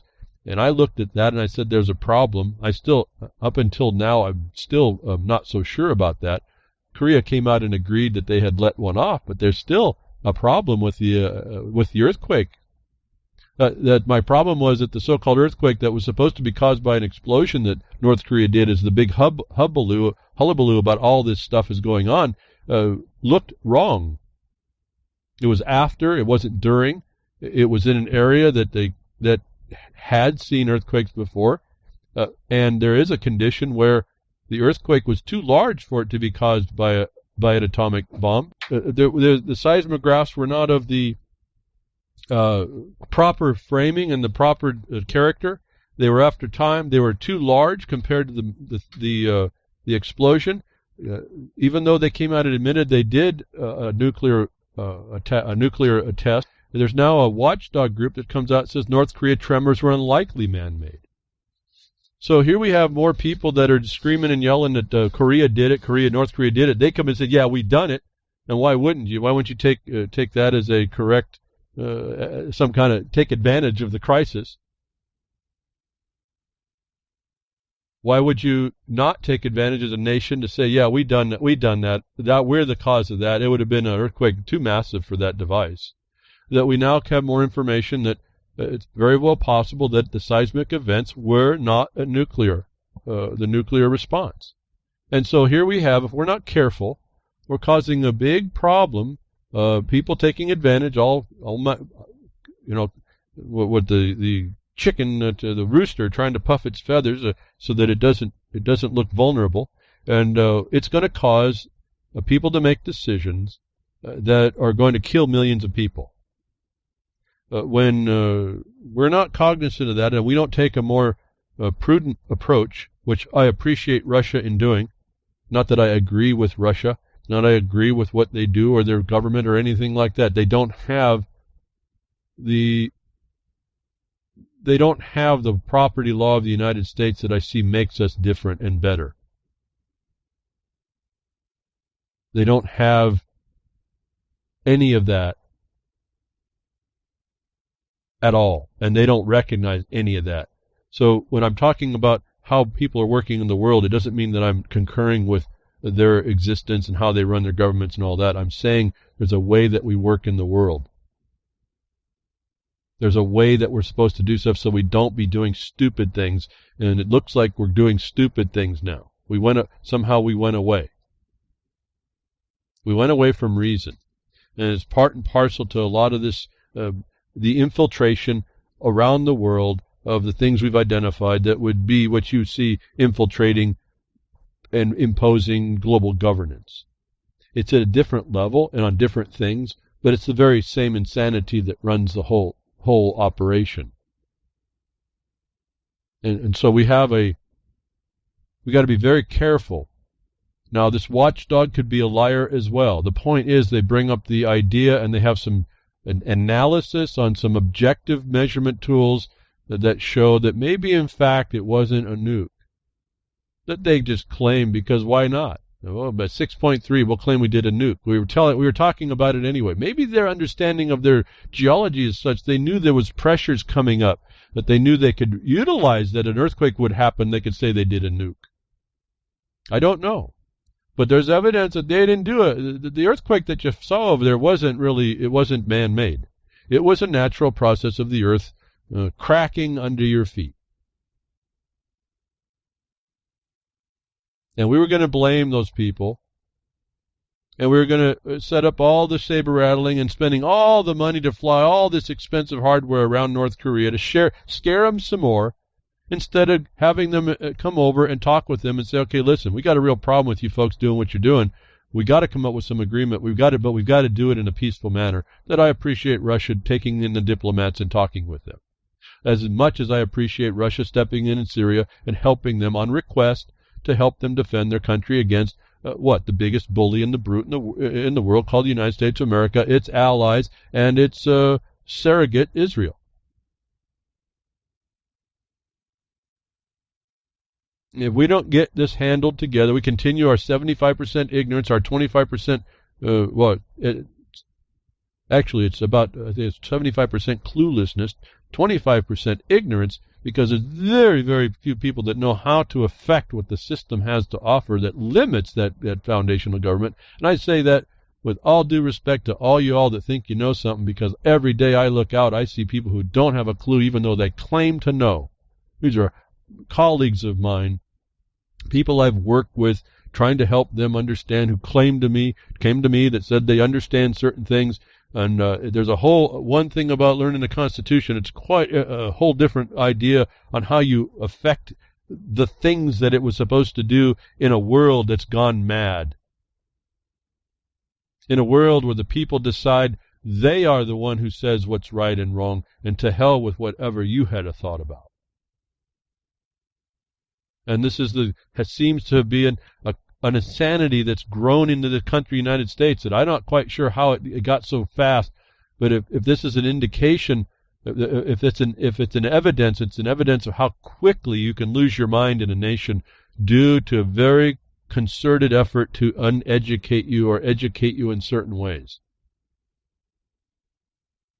One of those educations, again, in how the governments are established is found in people. You look at outside the United States, the 75% that don't know the branches. Outside the United States, that people think that the Queen's just this figurehead now. And a little story popped up to tell us that ain't so, which I thought was pretty. In a way, it's funny. It's not funny because it's what's going on. It underlies other things that are also people are seemingly ignorant of. And I don't have any first-hand visual knowledge, but I have research knowledge about the existence of. Something came up and said that, again, in the formation of governments and how you can be told a lot of stuff and believe what you want, but there's a reality, and that the notice is out there that told us what the reality is, that Queen Elizabeth orders emergency general election over Brexit failures. For everybody who thought that the Queen Elizabeth was just this figurehead that didn't mean nothing, you better take a high note of this one. She's in charge of that place, and only to that place, because there's another thing going on behind that. Furious Queen Elizabeth is holding high-level talks with advisors and counsel over unprecedented constitutional crisis created by her current government, the Tories, who have reneged on their promise to make Brexit a reality on behalf of the British population. Again, I only need to read the setup. It's her government. It's her using the mob rule of the people voting and electing what they thought their will was in order to advance the cause that she wanted all the time that I identified to you. I said the Queen wants Brexit. It's going to happen. Now that they're balking and doing all this stuff, she's come out even against her own government to hand the authority for advice to her, to Jeremy Corbyn's view about replacing the government if they don't do this. Everybody's an advisement to her here. You see, the Queen is just not some figurehead. She's on the money for some reason. She has holdings around this world somehow. You're not, in Canuckistan and down in Australia, you have these governors that come in from her. They're her agents. They're the ones that talk local. She's in control. Anybody missing this is missing the whole point. You're just the 75%, like 75% Americans who don't know the branch of government. But what you're looking at, she's telling the serfs what's going to happen here. And now the extension is with the certified approval of the Pope since 1213. As I tweeted that out to Freakers Ball, as I think Grimner was even talking about this. You got to learn what King John did there. Go look at the documents, and you'll be on the path I found going from international law back in through there, and found out how all this stuff starts to work. By those that have the power and the requirement, obligation, and duty to recognize such things. Not you serfs, and certainly not you Americans, though you have the equal power, you just don't know it. That's the big thing. The United States of America, in the history of the world of man as we know it, didn't have the ability of men and women to have property which they could own to the exclusion of everyone else. Everyone else. That includes the Queen, the King, that includes the government, that includes your local commissioner, that includes the Pope himself. And I've figured out, as far as the way I researched how this thing works, it goes through those grants. It goes through the identification of property and who has it and who doesn't. So the Queen owns y'all. Here's more evidence. You don't like her government you voted for. She's all cool with it until it goes against her will. And then she goes upon your back, you people, you serfs, you subject serfs who make the democracy that she's protecting in order to use you as cover for what she wants. These people are brilliant. It's all the same scam that's going on everywhere else until people stand up and understand beyond the three branches of the government of the United States of America how we have the same power, each one of us who has property, to the exclusion of the king, to the exclusion of those that might think they're king. And then we allow them to be king, you've lost, and you lost your own self. You're gone. You're over.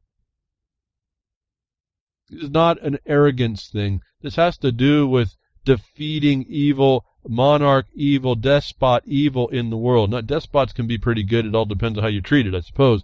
But the despot is a neutral. But we're talking about those things that come in to force people under a color of authority.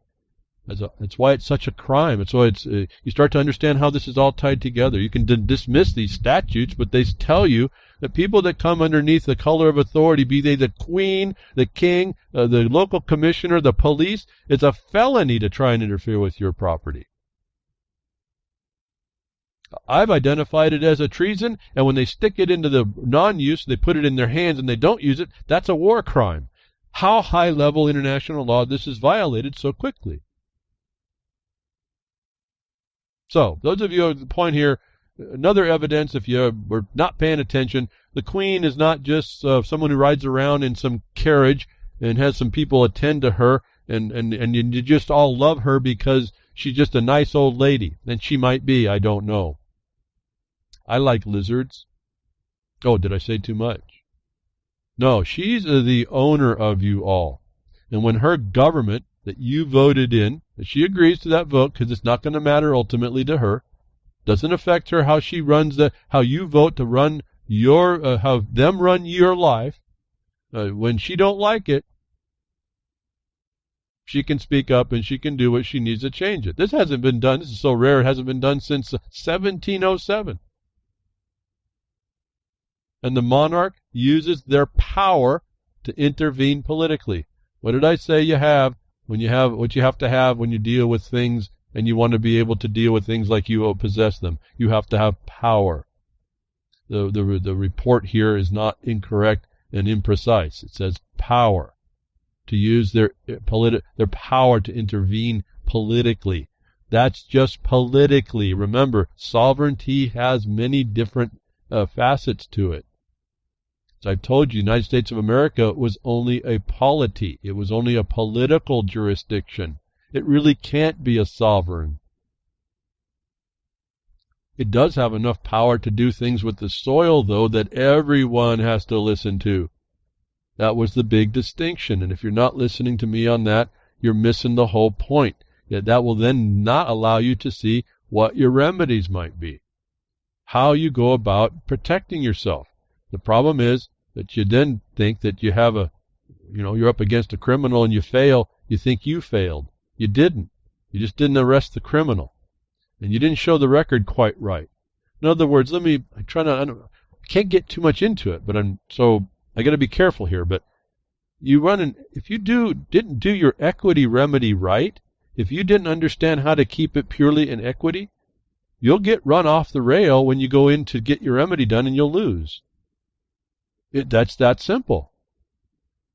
And when you know how to maintain it in an equity jurisdiction and they try to bring you off, you can bring the one who tries to bring you off into a felony.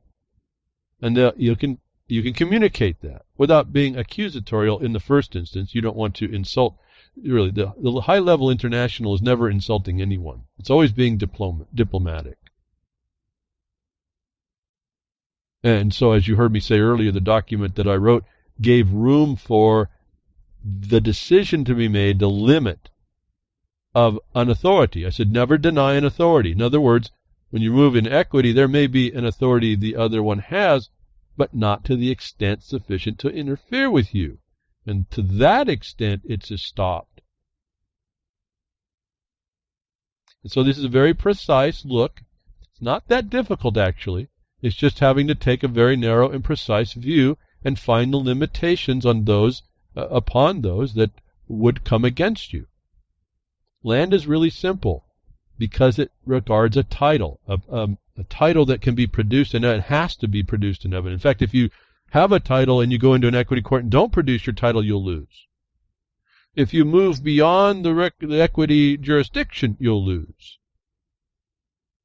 And it's not that hard. It's just that you have to know that's what you're looking at. And if you don't understand property, you don't understand the way the government's constructed, you really don't have the basis from which you can yak and talk and whine that the system doesn't work. But you've never educated yourself sufficiently to be able to speak the way you need to do to protect yourself.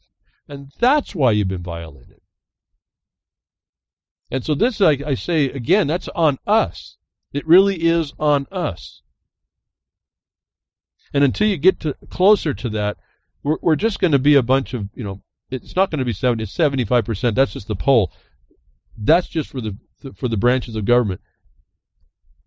It's going to be a lot higher number because we just don't know how to affect our property remedies.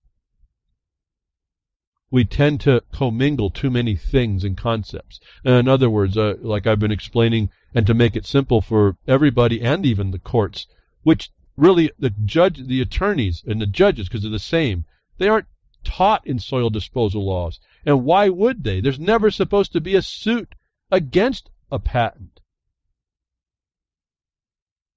Well, unless there's fraud in the beginning, and that's a 10-year term. Other than that, when that period of time's gone, there's no suit that can be maintained. Why would anybody look for a precedent in law regarding a patent land? They're not supposed to be attacking them. They're not supposed to touch them. They're immune from the judicial branches of government. Oh, I just slipped. I just gave you one of the answers. Did you catch it? If you don't know how this is separated out, how are you going to defend yourself? How is 75% of Americans going to defend yourself? How are the rest that just know those branches, how are they supposed to do that when they can't even look and see the distinctions? Is our problem in this country. How are you supposed to advance an equity remedy to stop it without that knowledge? Is our problem. It's their plan to make you stupid in that point. I'm pausing. I know I talk a lot and talk fast. There's really foundational failures in us. How are we supposed to do that if we are not knowledgeable? And then how are we that we think we are knowledgeable? That's why I said we don't know how much we don't know, but we can move along on what we do know that is correct, and we can make the foundation before. And as I was continuing to say before, trying to show people more simply, I'm not, and for the courts, I'm not combining. I'm making sure we don't combine an at-law condition with an equitable remedy because they'll defeat us there. I'm simply making the foundational step in the equity jurisdiction. Once that's established, given you can establish it, you then move on to the other remedies. Everybody wants to take too big a bite without any knowledge. And we're to such an insane position, I've realized you really, even with the system itself, you have to take a little smaller step. And that's actually kind of a neat thing because it's easier to figure out. In Britain, you don't have this right. And this is why I say I don't know about Canuckistan either. I don't know the extent of the property rights.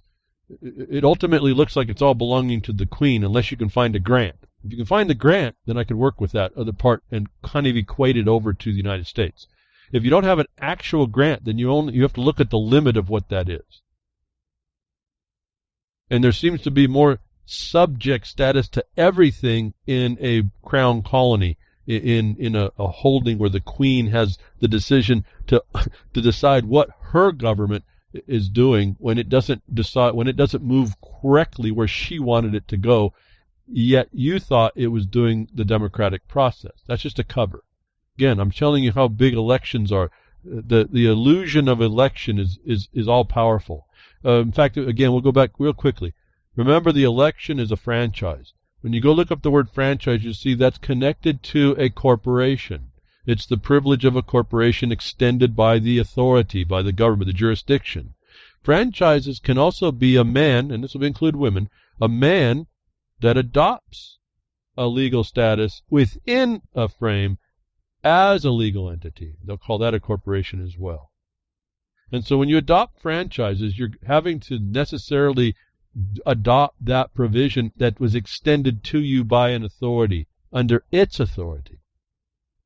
And that's the basic why. In fact, I've seen lots of people talking land. They talk about franchises. I think myself, and this might be opinion, although I think I can support it. I don't speak to franchises when I'm talking to property.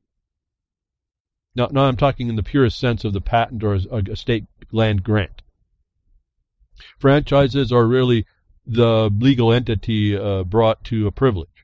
That's not bad if given you know the context. It's not bad to wield. That's a tool. It's not bad to have that tool when you need it for its purpose. But in the context of soil disposal, it's death, in my mind, to not understand what a franchise is. And that's what you have in voting, which means necessarily you're part of that structure, which we can identify as being, even the body politic is corporate. A man that has a legal obligation is a person. The man without is not. And this is on a case-by-case basis as well, which they tell us in the United States of America we are, which is another obligation and duty upon those with the property or rights to protect. You have to know this stuff. But in Europe, not so much, although they have protections, and those are like your citizens' rights or your rights, your constitutional, whatever the rights are that the authority has granted to you. That's the grant. That's how you use those. You use them as grants, not really as a privilege, unless they're just a privilege as I'd recognized by those courts. You have to understand the status of the right. The franchise, it's a franchise. You have to deal with it within the context of the franchise. If it's not, deal with it in the context of a grant. Deal with it in a context that pre-exists the government as recognized by the government itself. And so a little bit of this kind of getting back into Europe now, and it's not European Parliament. They talk about Europe and European. European behind a tree. Yeah, that's probably about as good as this statement, European Parliament. There is no Europe right now. There's the European Union. It's a union now. It's like any other professions union. But this is an important story, but it's got its own problems. Monsanto banned from European Parliament. Maybe it was caught peeing behind a tree. I don't know. But Monsanto has been doing some interesting avoidances or evasions from this Parliament. Now, this is not the Queen's government, remember, and this is why I told you the Brexit's going to happen. They had to pull the Queen out. The Queen's property had to be pulled out. I told you this long time before Brexit was really settled a bit. But inside the European Parliament, that's the European Union. They're not letting Monsanto in, and they talk to, if you're going to disregard our orders and our democracy that we've built, you do not get to participate. If you ignore our summonses to attend parliamentary inquiries or hearings, we're not going to listen to you no more. We're not going to take anything in from you, and we're not going to accept anything. You're not going to be part of this process. We'll do it without you. Which I thought very interesting. Why aren't we doing that in the United States? Because these corporations are those corporations subject to those franchises, subject to those laws. Why has it gotten out of hand in the United States? That the European Union gives us an example. It could be done here. And if you don't think it could be done here because you can't find a statute, well, you can make that statute to make that so. In this case, a corporation may not have any immunity from having to speak to the organization that gives it its life, into which it was born. If you're tracking, I'm kind of slowing down here. If you're tracking this, you start to see we're giving clues all the time of how this is supposed to work, how it's not working, and maybe if it's not working, we have something to work on. I just say it in one regard, just to say, here's some more things. I don't know what interests any one of you. Maybe this could interest you. Why don't we have the reflection that where people and subjects that we see the origins of the subjects, the citizen subjects, the subject serfs of the Queen are going to have the Queen step in to redo their parliament. Here they've overthrown like a cold blanket. They put a European Union, like a big professions union, over the top of the countries. And now it has the power to not speak to the corporations. Why don't we have that power here? And if we do, why aren't we exercising it? I'm talking about here in the United States of America. That we suffer underneath these revolving doors in government, or we suffer underneath the regulations of agency, that we don't want to engage because it's a criminal system. We can't do anything anyway. That's storytelling you're telling yourself, so you don't have to do anything. Why, when we see these examples, why don't we apply them here? And if they're not readily applied, why don't we use them as the Achilles heel, that we can use them in order to get them to start to work? I guess that's a question. Why don't we do that? I don't tend to get answers and responses in this, but at any rate, there they are. Why aren't we doing these things? Why do we allow, in one instance here, to show us that the Queen owns it all? She'll control what she wants to. When it finally push comes to shove, they have the power. We find out that Monsanto doesn't have the power. It's just a legal entity, and it's subject to another legal entity. Now, there's a control structure there. How come it's uncontrolled when we get to the United States? Where we didn't, under property disposal, none of that comes on this. None of it. And then we get these stories, and I just have to shake my head. Everyone will be when you hear it, but it's, again, how we don't understand the problem. We don't understand the statuses. We don't understand the accounts that are made in our behalf without us knowing. When we find out, we don't properly address it. People were kind of astonished a bit, or surprised. In this paper I was writing, I went after the accounts. I go, why are you going after the accounts written on the property? Because that's the fraudulent information they're relying on. It's a reliance defense they have. Oh, this is the information we have. It's fraudulent information, but they're not told that, so that they continue to use it, and they have the right to do so. Well, why did you name the services company? Well, because it's a legal entity, and it's the one doing the action. It has the case. It doesn't have the right. It has no title to the property. It needs to be stopped. And there's no remedy at law to stop it. So we got to use this other remedy, fully within the rights of the property possessor. So we hear this story now. I tell you, oh, we've got different rights in the United States of America. We're not subject to the Queen's determination of what her Parliament's going to do, or the European Union can't tell us what to do. And then you accept this over here in Florida. Florida residents warned they'll be ticketed for hurricane-damaged homes. At a time when South Floridians, rocked by Hurricane Irma, were still surveying the damage to their properties, the county of Miami-Dade apparently thought it appropriate to begin handing out safety notices. Now, I'm not going to go through the story. The point is that the status on the record is you're deemed residents. And secondly, you have a home. That's a tax home. Now, let's go back to your ad valorem taxation. It's built into a tax lot sitting in that record of the clerk. That's a fraud. You haven't told them that. These people have the gall to come and tell you that you need a safety notice. Instead of coming out with a truck to come help you and pick up all the nonsense and pick it up and help you do it. No, they come out and they prey upon you. And it's all under codes that are international and, well, first federal and then international, that nobody seems to understand how to address. And really, how would you? You got your whole life blown away, literally blown away by a hurricane, and this guy comes up and wants to hand you a safety notice. Well, that's a notice so that we can deal with it. But are you really in a position to deal with this interloper? You don't even have a house over your head. And your fence is screwed up enough to get a ticket like this, a notice, not a ticket, it's a notice. On a government that says, we need to do that? We got to put you on record that you need to do something. Is this a caring society? When you say you know, what are you going to do to stop it? These people are in the right thing, but this is what governments are doing anymore. Another story in Florida. In Florida, it's illegal to power your home with solar panels thanks to lobbying. Do you think Monsanto has been doing lobbying against your property rights? Do you think they have the right, or do you think that's a crime against you that you should step up and stop? Do you think that any of those solar panels are still around after Irma went through and scoured your property? Well, we don't know. We don't know what your construction was like. The likelihood is some things got damaged.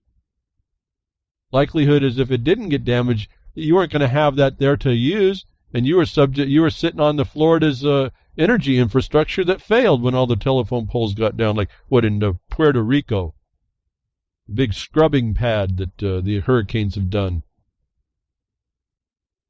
When are we going to step up in our own property rights? Florida residents are warned that they were ticketed for hurricane damage, and the government, it didn't come to help them. They want to only make them notice so that we can bring things into safety. Safety is not the concern that was caused by that homeowner. Energy production for the use of the property is not within the states to be lobbied against. These are the things that equity would stop as a collateral attack on the complaint. It won't stop the complaint. You still have to kind of go that route, but you'll have to go into equity to stop this nonsense. Why don't you do it? If you don't do that, then you get this nonsense where you can't even have solar power for your house. And yet there's no law that I know across this nation, United States of America, that can be actually imposed. They say you have to be hooked up to the grid. Are they going to pay you to do that? Did you assert a takings against the right not to? Did you have them produce the title to your property when they said that? Did you send in the note with the notice? Did you send in a letter when you waked up, when you undug yourself out of the house that was blown down by these hurricanes, and you made yourself a little bed, you laid on, and you woke up the next morning, and this guy's giving you a notice of safety for the fence?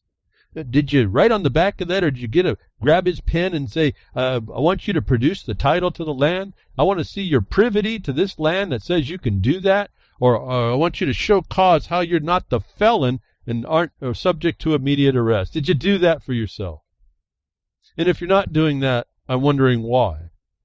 Now, most people don't know anything what I'm saying here. Most of everybody doesn't have a clue. And this is the failure of our system. This is our society being fallen down. It's why we hear these stories. Because nobody knows to assert this remedy that sits right there in the Constitution everyone's been studying and think they know, and then would whine and complain that that's not there to protect them. The Constitution is just a piece of paper with words on it. You have to assert your rights. How many times have I said that? You only get the rights you assert. That means you got to go do something. They stick you in this commerce side subject to something they've issued. Or they make a record that they rely on that makes that so, and you don't address the record. It's DHS that went about and said and lied about, supposedly lied about California, and Wisconsin came up. There was another report I didn't say. Wisconsin came out against the DHS report about the hacking. Well, DHS is here in on it again to hurt you. Federal again. This is all federal. DHS pays police millions to ticket and prosecute motorists. It is used to be the DOJ, cops, NHTSA, and USDOT are responsible for paying police to ticket motorists. Let me just point out again to you. Go into Title 18, Section 31, Sub 6 and 10, and you find out from the federal side, if this money is federal, go find your state statute that says when federal money attaches, federal law attaches, you're in commerce. Commerce is restricted to motorists that are using the highway as a business for profit. That's 18 U.S.C. 31, 6, and 3. If you can, all you have to do is get this fact on this first line of this story, and you can intercept, interfere, and obstruct their ability to come against you. Except you've allowed a record that's in commerce that you haven't yet attacked as a fraud, used fraudulently. An equity jurisdiction invoking the court will work to fix that should be pretty readily, or you've identified the other usurpation, which is the organized criminal syndicate called the Bar and its members. Different problem. But this DHS is finding it, if we're finding out it's not our friend. It never was. It was set up after 2001 in order to effect and advance into the war of terror, and using every crisis never goes to waste to interfere with you, and at the worst possible times in your life. As you see, there's no moral compassion, no empathy won for someone that would ticket you that your fence was not fixed after a hurricane has destroyed the house behind it. How these people in Homeland Securities pay the local police, and the local police are bribable. Here's another contention, that they're bribable to harm you, even though the jurisdiction of the federal government cannot interfere with your private travel or its grant of your use of the highway. Thank you for tuning in today. I hope something I said invigorates an idea, inspires you to go do something. Grimner, thank you for what you do at reallibertymedia.com. Let me be here, a blogcaster in the website and the chat rooms and all that, and over there at freedomsnetwork.com. And Bo Diddy, I hope you get your stuff done and helping those people pretty quick and get back. And Jules at ucy.tv, thank you for all you do there. Appreciate it, folks. And we'll be here next week. Tech diffs and nature willing.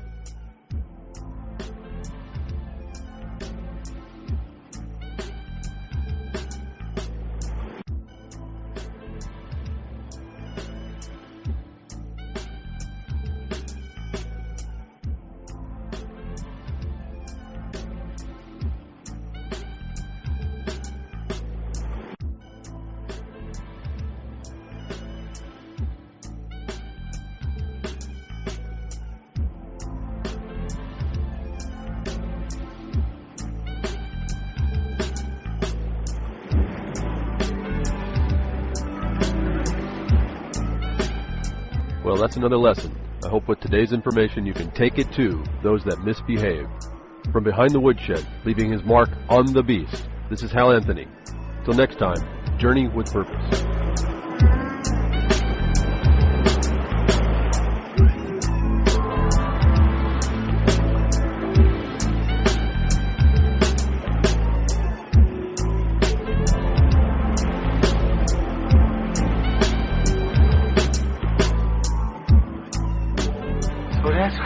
Opening up a can of whoop-ass feels like.